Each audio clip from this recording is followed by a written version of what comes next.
შინაგან საქმეთა სამინისტროს 2024 წლის 9 თვის მონაცემების მიხედვით ქვეყნის მასშტაბით 1563 ავტოსაგზაურის შემთხვევა მოხდა, რის შედეგადაც დაშავდა 2045 ადამიანი. ავარიების შედეგად დაღუპულთა რაოდენობა 125-ს აღწევს. გასული 5 წლის მონაცემების მიხედვით კი ყოველწლიურად ავარიის შედეგად გარდაცვლილი ადამიანების რაოდენობა 400-450-ის ფარგლებში მერყეობს. ციფრები საგანგაშოა და ის დაფიქრებას მოითხოვს ნებისმიერი პასუხისმგებლიანი მოქალაქისგან. დაუდევრობა, გადაჭარბებული სიჩქარე, ავტომანქანების გაუმართავობა, ქვეითად მოსიარულეთა უყურადღებობა. ამ მიმართულებით რეგულაციების გამკაცრებაზე საუბრობენ ადგილობრივები, რომლებიც პასუხობენ კითხვას, თუ რა იწვევს ამ რაოდენობის ავტოავარიებს ჩვენს ქვეყანაში. გაუფრთხილებლობით, მაინც კანონის დაუმორჩილებლობით და უყურადღებობით. ძირითადად ალბათ ამის გამო მაინც ხდება ეს ავარიები. ჩანს კიდევაც როცა სადაც უნდა დაუთმოს ერთმა ავტომანქანამ მეორე მძღოლს, არ უთმობენ გზას და ეს ყველაფერი იწვევს ასეთ უბედურ შემთხვევებს. ზოგი საერთოდ ტრაგიკულად თავდება. ძირითადად ფეხით მოსიარულეები არ იცავენ წესს, გადადიან იქ, სადაც გადასასვლელი არ არის. ამიტომ ხდება ავარია. დაუდევრობა აქვს კიდე მძღოლებს, იმიტომ რომ ისინი არ ყვევენ წესებს და იგავდადიან სადაც არ შეიძლება გადასვლა. სისრაფის გადაჭარბების სიჩქარე აუცილებელია რომ მოხდეს რაღაც ავარია და ხდება ასეთი დაზიანებები. ბევრჯერ არის რომ მოქალაქეობის ბრალიც არის და რა ვიცი თვითონ მძღოლებიც მაქსიმალურად სიფრთხილეს უნდა იჩენდნენ. უყურადღებობა მძღოლების მიერ მეორე რომ შეიძლება ჩავთვალოთ კიდე რომ ის იწევს რომ გადამეტებული ჭარბისმა დალევა ეს ყველაფერი და ან მოქმედებს ამაზე და უფრო მეტი კონტროლია საჭირო ამისთვის რა. და განსაკუთრებული კონტროლია საჭირო, როდესაც მართვის მოწყობებს იღებენ. აქ იყოს განსაკუთრებული ყურადღება მიქცეული, რომ არ მოხდეს ამე გაპარვა ისეთი, რომ უცოდინარი არ დაჯდეს მანქანას. მართავი მანქანების ჩემი აზრით და პატარა ბავშვები ზიან მანქანებთან. ისრაფად გადაჭარბებულად დადიან, რა თქმა უნდა. ცოტა სიფრთხილეც მართებს ალბათ მძღოლს და სიმთვრალე არ უხდება ნამდვილად საჭესთან მჯდომ ადამიანს უნდა იყოს ფრთხილად თვითონაც. გადაჭარბებული სიჩქარე ნამდვილად არ არის სასურველი. სწორი და უსაფრთხო მართვისთვის საჭირო ცოდნა, რაც შეცვლის ვითარებას უკეთესობისკენ. გვეუბნება დავით ხაჭაპურიძე, რომელიც ამ მიმართულებით მუშაობს. პირველი მე ვფიქრობ ამის მიზეზი ის არის, რომ მძღოლებს შორის არის ნაკლები განათლება უსაფრთხოებიდან გამომდინარე. მოძრაობენ გადაჭარბებული სიჩქარე, პირველი ინტერიერა სიჩქარე, მაღალი სიჩქარით მოძრაობა, მეორე ინტერიერა არასწორი მანევრირებები და ეს ყველაფერი გამოწვეულია იმიდან, რომ არიან თვითნასწავლი მძღოლები კიდევ. იყო სამწუხაროდ 90-იან წლებში ხანა ისეთი, სადაც დაბადების დღეებზე ჩუქნიდნენ ერთმანეთს მართვის მოწმობებს. ეს მძღოლები უკვე დღეს მართვის მოწმობები აქვს ჩვეულებრივად და მათ უფლება აქვს იმოძრავონ ქუჩაში. და მათ რასაც უსაფრთხოება ქვია, ამ წესებს ნაკლებად იცავენ, ნაკლებად უყურებენ, საგზაო ნიშნებს არ აქცევენ ყურადღებას. აი მაგალითად ლოგიკური შეიძლება მოყავს შემთხვევა ასეთი, აი მაგალითად ავტობანზე ხომ 100-ია მაქსიმალური პირობითად ავიღოთ ხო? აი რო დაგვიდგეს ავტობანზე ნიშანი წადი 90-ით, წადი 70-ით, წადი 50-ით, ეგ უნდა მივხვდეთ ჩვენ ამას, რომ წინ რაღაც დამკოლება არის. ანუ ამას არ აქცევენ ყურადღებას, მოძრაობენ იგივე სიჩქარით და სამწუხაროდ შეიძლება გახდება დამკოლება, უკვე ვეღარ ჩერდება, თვითონ ავტომობილი ვეღარ ჩერდება და ეს არის ძირითადად პირველი მიზეზი სიჩქარე, გადაჭარბებული სიჩქარე და ცოტა განათლების ზონე მძღოლებს შორის ნაკლები სამწუხაროდ. არ აქცევენ საერთოდ ნიშნებს ყურადღებას. გზაზე მიმყოლია ძალიან ბევრი ქალაქში ხო გადავიდა პრაქტიკა. ზოგს არ აქვს მართვის მოწმობა, მაგრამ გამოცდილება აქვს, დააყავს თავის სატრანსპორტო საშუალება, ხო? სვამს მათ საჯასთან მანქანას. ვატარებთ ქუჩაში და ვაჩერებინე ბოლოს მანქანას და ვეკითხება, გავიარეთ რაღაც მანძილი ქუჩაში, აბა შენ რამდენი საგზაო ნიშანი დაინახე გზას? არც ერთი არ აქვს დანანახი. თვითნასწავლი რომ არის ის არ აქვს ყურადღებას, იყურება მარტო გზაზე. აი რამდენი რო შევცვალოთ რაღაც სიტუაცია ქალაქში და ვაყოთ რაღაცა ნიშანი, ხო? აი 100-დან 99 წავა დარღვევას. ანუ არ აქცევ ყურადღებას ნიშნებს გზაზე. იმათ მაიცენ დაზეპირებული აქვს სესტაფონი დიდი ქალაქი არ არის, ხო? პირველად ქალაქი სადნა გაწვეს, სადნა გამოწვეს ეს ინტუიცია, ორიენტაცია გამომუშავებული, დაღვებენ ორიენტაციას. ნიშნებს არ აქცევენ ყურადღებას და ეს არის პირველი მიზეზი. ქუჩაში გადატანილი გამოცდები, რა თქმა უნდა, უწყობს ხელს, მაგრამ ეს მომავლის პერსპექტივა, მომავალ მძღოლებზეა საუბარი აქ. დღეს სამწუხაროდ არის ისეთი მძღოლები კიდევ ქუჩაში, რომელსაც ავტოსკოლა სადარულია. ისე ჩააბარეს აი ხეს მართვის მოწობა, ხო?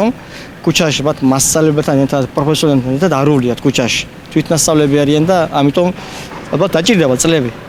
ეხლა კი მიუხედავად იმისა, დღეს პრაქტიკა ქალაქში ბარდება, მაგრამ რამოდენიმე 10 წელი მაინც დაჭირდება სავარაუდოდ, რომ ეს მძღოლების, ის ძველი მძღოლები ასე რომ ვთქვათ, გადავიდნენ მეორე პლანზე უკვე და აჯობოს ახალბედა მძღოლებმა. ხშირად მყავს მოსწავლე რომ იჯენია საჭესთან დასაშვების სიგარე 50. მიყავს 50, მე ხო ვერ შეიძლება მოძრაობა. კვადგებიან უკანა გვაზევენ სიგნალებს გვეჩქარება გაგვიშვით. ანუ მოძრაობენ მაღალი სიჩქარით. და სამწუხაროდ და საგზაო ინფრასტრუქტურაც არ იძლევა ამის საშუალებას. ჩვენთან საგზაო ინფრასტრუქტურა მაღალი სიჩქარით მოწოდოს არ იძლევა, იმიტომ რომ სად იქნება ამოღებული იამა, მიტოვებული, სად იქნება რაღაცა დაბკოლება, სად პირუტყვი გადმოდის გზაზე, სად ადამიანი გადმოდის გზაზე და ეს იწვევს ერთად ავარებს. შეგახსენებთ, მართვის მოწმობის მისაღები პრაქტიკული გამოცდის ნაწილი ორ ეტაპიანია. პირველი ეტაპი ტარდება დახურულ მოედანზე, მეორე კი რეალური საგზაო მოძრაობის პირობებში.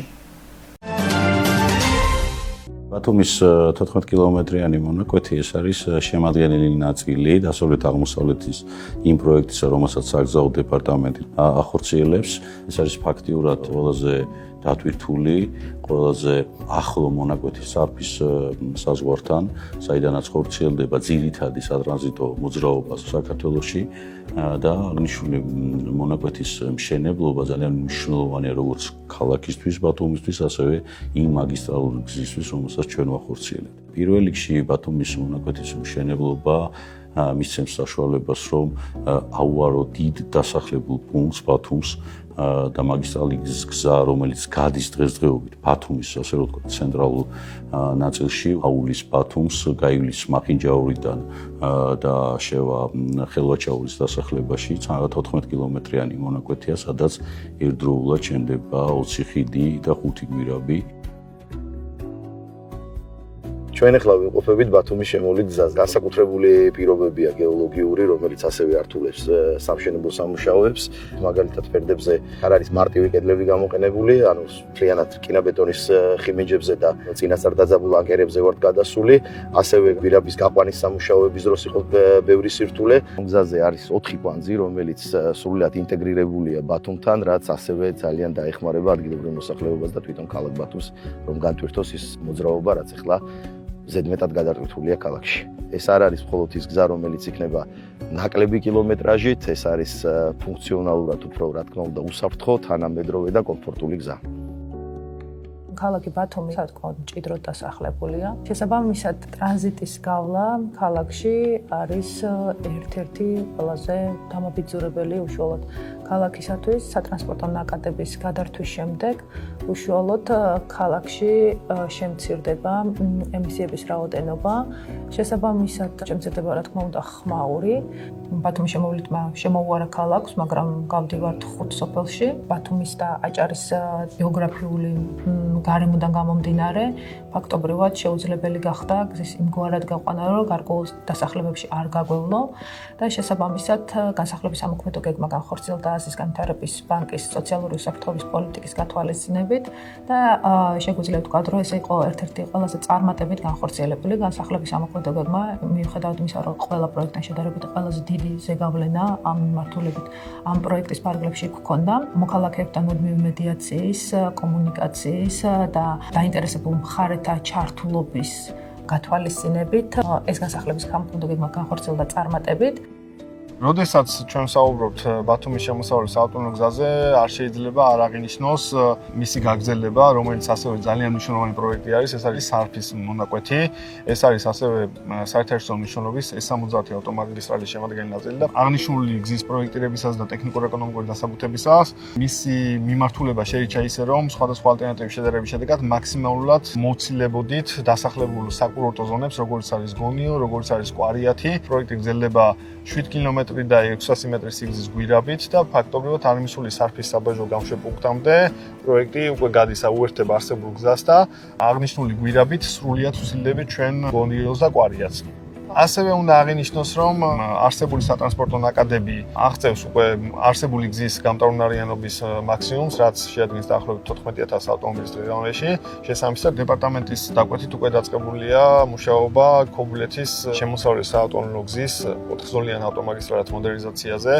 და როცა სრულად უკვე დასავლეთის აღმოსავლეთის მიმართულება 430 კილომეტრი იქნება დასრულებული და აშენებული, წითელი ხიდიდან სარფის მიმართულებით უკვე ჩვენ ნაცვლად 8 საათისა, რომელსაც დღეს უნდებით გადაადგილების დროს 4 საათნახევარში იქნება ჩასვლა შესაძლებელი. საქართველოს მალარიისგან თავისუფალი ქვეყნის სტატუსის სერტიფიკატი მიენიჭა. აღნიშნული სერტიფიცირება ჯანმოს ევროპის რეგიონალური ბიუროს მიერ იმ შემთხვევაში გაიცემა, თუ დადასტურდება, რომ ქვეყნის მთელ ტერიტორიაზე მალარიის გადაცემის ჯაჭვი გაწყვეტილია სულ მცირე უკანასკნელი 3 წლის განმავლობაში. ქვეყნის ადგილობრივი მალარიისგან თავისუფლად აღიარებისა და ჯანმრთელობის მსოფლიო ორგანიზაციის სერტიფიცირების მისაღებად საქართველომ განაცხადი 2024 წლის აგვისტოში გააკეთა. საქართველოს ჯანდაცვის სისტემას აქვს ბევრი წარმატება და მათ შორის ეს ერთ-ერთი ღირსშესანიშნავი მომენტია. რა თქმა უნდა, ეს ნიშნავს იმას, რომ ეს შემდგომში აჩენს ახალ თვალსაჩინოებს, ახალ ჰორიზონტებს, რომელსაც რა თქმა უნდა, კვლავაც გააგრძელებს აი ამ გამოწვევებთან ბრძოლასა და გამკლავებას საქართველოს მომავალშიც გააგრძელებს და ვფიქრობ, რომ მომავალი წარმატებებიც ძალიან ახლოს არის. These certifications means there is strong evidence that for the last 3 consecutive years the local transmission of malaria by Anopheles mosquito was interrupted. So Georgia is malaria free, but it doesn't mean that we have to stop here. So further efforts should be done. The country should always be ready.